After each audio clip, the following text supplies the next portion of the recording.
Bonjour maître. Aujourd'hui, nous allons vous poser des questions sur le droit des femmes dans le domaine du travail. Depuis quand les femmes ont le droit de travailler?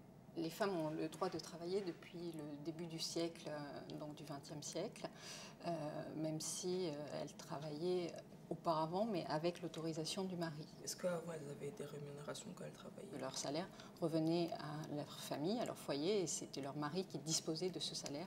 Comment ont-elles fait pour obtenir ce droit? Le droit de disposer de leur rémunération est en fait une conséquence d'une lutte un peu plus ancienne, qui est celle aussi d'avoir le droit de s'exprimer en tant que votante. C'est le mouvement des suffragettes au début du siècle qui a permis aux Anglaises d'avoir le droit de voter en 1918 puis 1928 au même âge que les hommes. En France, ce n'est qu'en 1944 que les femmes ont eu le droit de voter. Aujourd'hui, existe-t-il encore des professions interdites aux femmes? Le Code du travail prévoit que, dans le principe, aucun emploi, aucun métier ne doit être réservé aux femmes et aux hommes. Savez-vous dans quel métier le salaire est plus inégal? Ce sont finalement là où les femmes sont au contact des hommes que les inégalités se révèlent.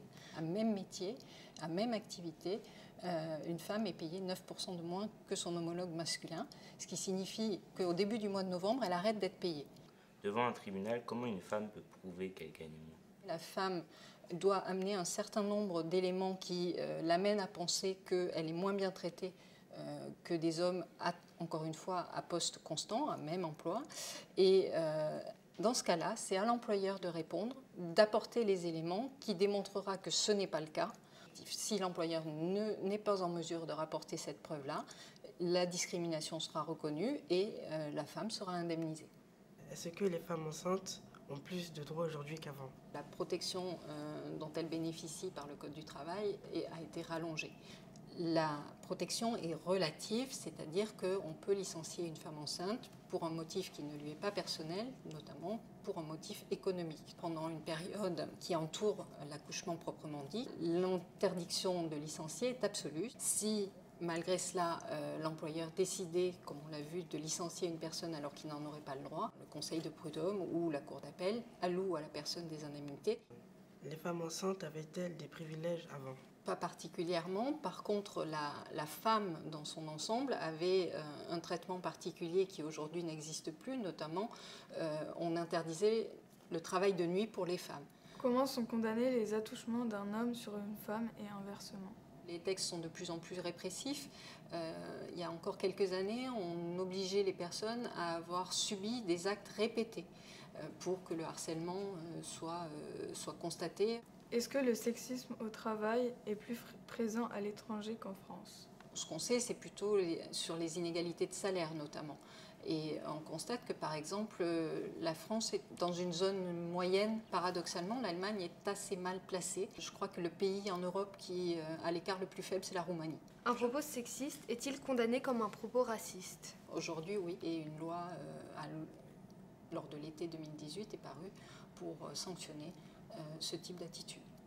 Dans certains travails, peut-on obliger les femmes à se maquiller ou s'habiller d'une certaine façon?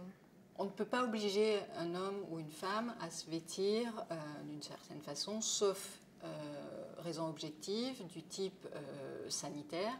Quelle a été là où les premières femmes à avoir lutté, dénoncé les discriminations liées au travail?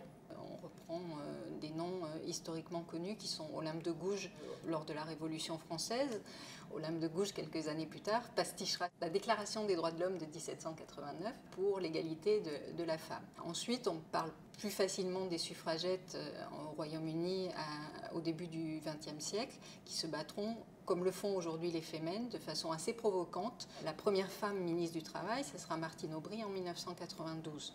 Pour autant, les lois ont permis, avant 1990, d'avancer sur la position des femmes dans le monde du travail.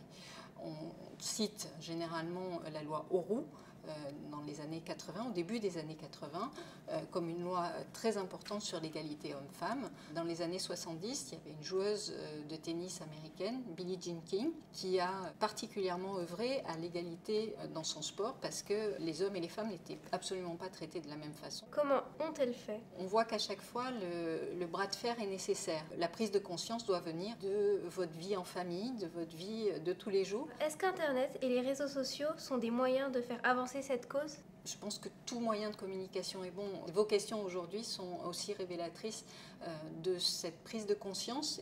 Merci beaucoup d'être venu répondre à nos questions. Au revoir et bonne continuation. Merci.